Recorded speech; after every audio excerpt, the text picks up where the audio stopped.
Was-sunnatu indana atharu Rasulillah sallallahu alaihi wasallam. As-sunnah menurut kami Ahlus Sunnah wal Jamaah adalah bersumber dari atharnya Rasulullah sallallahu alaihi wasallam, ya, adalah jejak-jejak Rasulullah. Apa-apa yang ditinggalkan. Athar itu sesuatu yang ditinggalkan, berbekas, ya, yang ditinggalkan oleh Rasulullah sallallahu alaihi wasallam. Athar bisa juga ma yu'thar, sesuatu yang didapatkan, diriwayatkan dari Nabi sallallahu alaihi wasallam, baik yang bersifat ucapan beliau, ya, maupun perbuatan beliau, maupun keputusan beliau, takrir, persetujuan beliau. Beliau tidak mengatakan apa-apa, tidak berbuat apa-apa, namun beliau mengetahui ada suatu perbuatan dilakukan di depan beliau dan beliau mendiamkan. Maka diamnya Rasulullah adalah iqrar, ya, menunjukkan beliau menyetujui hal tersebut. Dan termasuk sunnah juga adalah apa yang diajarkan oleh al-khulafa ar-rasyidun. Was-sunnatu tufassirul Qur'an wa hiya dalailul Qur'an. Sunnah memiliki beberapa fungsi, ya. Di antaranya adalah menafsirkan Al-Qur'an. Ada ayat-ayat Al-Qur'an yang bersifat mujmal, global, tidak dijelaskan secara detail. Contohnya aqimus shalah, dirikanlah salat. Macam mana kita nak salat? Berapa rakaat? Bagaimana rukun-rukunnya, syarat-syaratnya, pembatal-pembatalnya apa? Kapan waktunya? Siapa yang jelaskan ini semua? Sunnah. Ya. Wa atuz zakah, bayarlah zakat. Apa saja yang harus dizakati? Berapa kadarnya? Berapa nisabnya?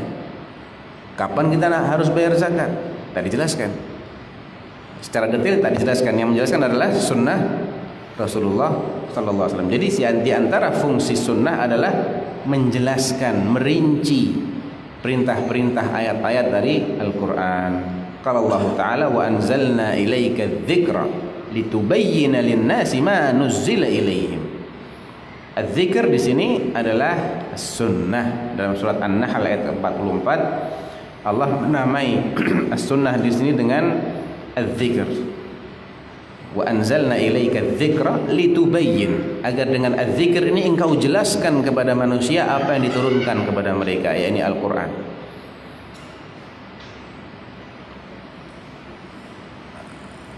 Taib.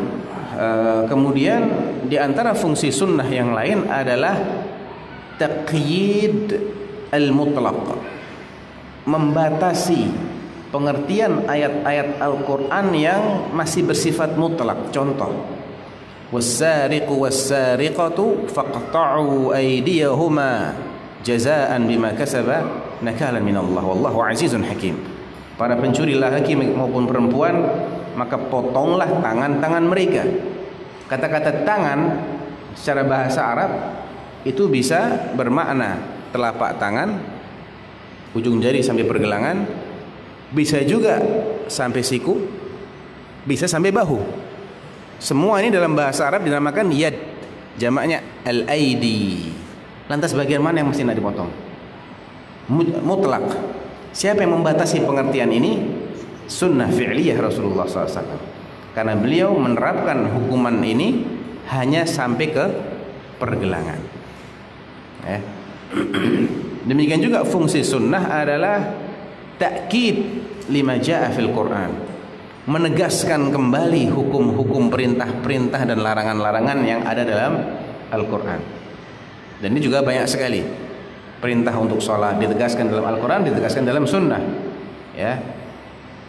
Di antaranya al-ahdu alladhi bainana wa bainahumus shalah faman tarakaha faqad kafar.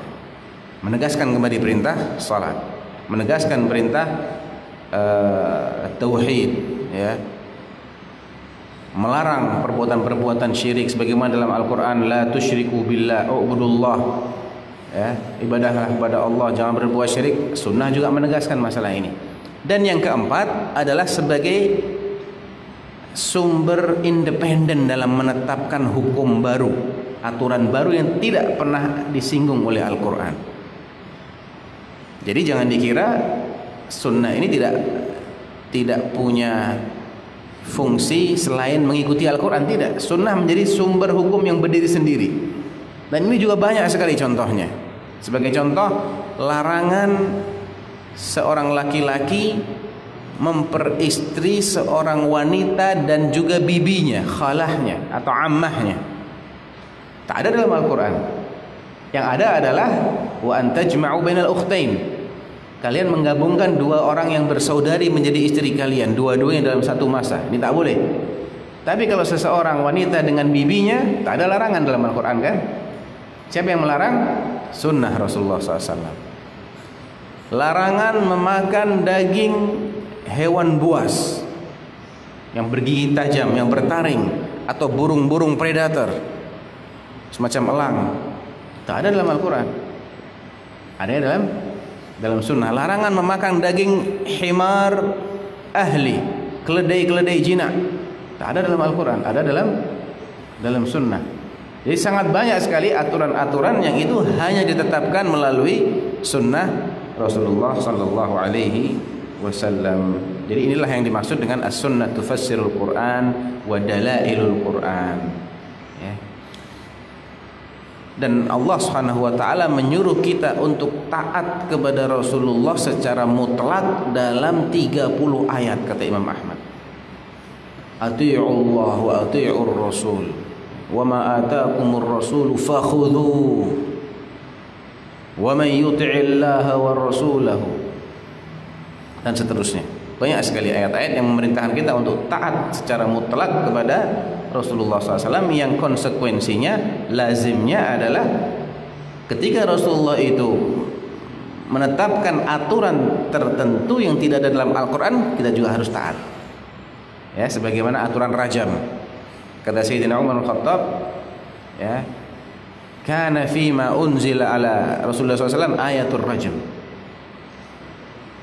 Farajama Rasulullah SAW wa rajamna ba'dahu wa khashitu in tala bin nasi zamanun an yaqula al-qa'il ma wajadna ar-rajma fi kitabillah.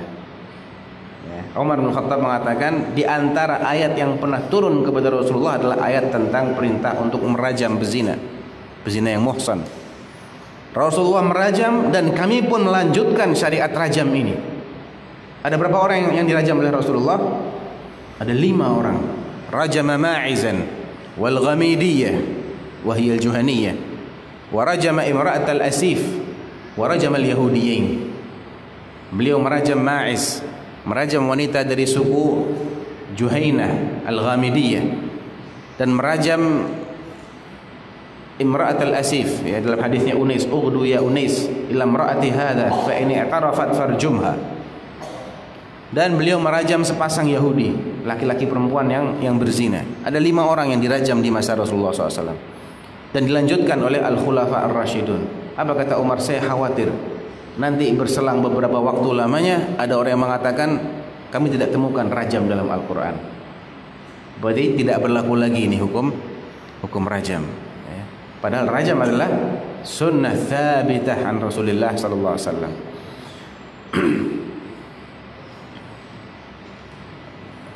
Berikutnya, wasunnatu walaysa fis sunnati qiyasun. Maksudnya apa? Tidak ada qiyas dalam sunnah Rasulullah SAW. Maksudnya qiyas yang fasid, cara analogi, cara mengkiaskan yang ngawur. Ya, qiyas itu ada beberapa macam. Ada qiyas aulawiyah. Ya, kalaulah misalnya qiyas aulawi begini, kalaulah makhluk Allah ini memiliki sifat-sifat yang baik, di antara sifat yang baiknya yang ada pada makhluk Allah yang namanya manusia ini adalah dia berilmu. Baik tak berilmu kan? Baik. Dia bisa melihat, dia bisa mendengar, dia punya kekuatan. Maka penciptanya harusnya lebih punya itu semua. Ini namanya qiyas aula. Karena yang menciptakan sesuatu adalah lebih ahli daripada ciptaannya. Bagaimana dia tidak memiliki sifat-sifat itu, dia bisa ciptakan makhluk yang memiliki sifat-sifat itu? Tidak masuk akal kan? Ini kias aula. Kias aula ini digunakan dalam masalah akidah. Jadi laisa fis sunnah ay laisa fil aqidati qiyas.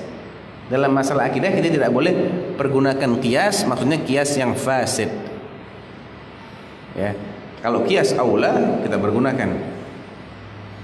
Kias yang fasid adalah kias yang bertabrakan dengan nas. Ya, kias yang bertabrakan dengan dalil. Ketika sudah ada dalil dalam satu masalah, tidak boleh kita melawannya dengan ra'yu.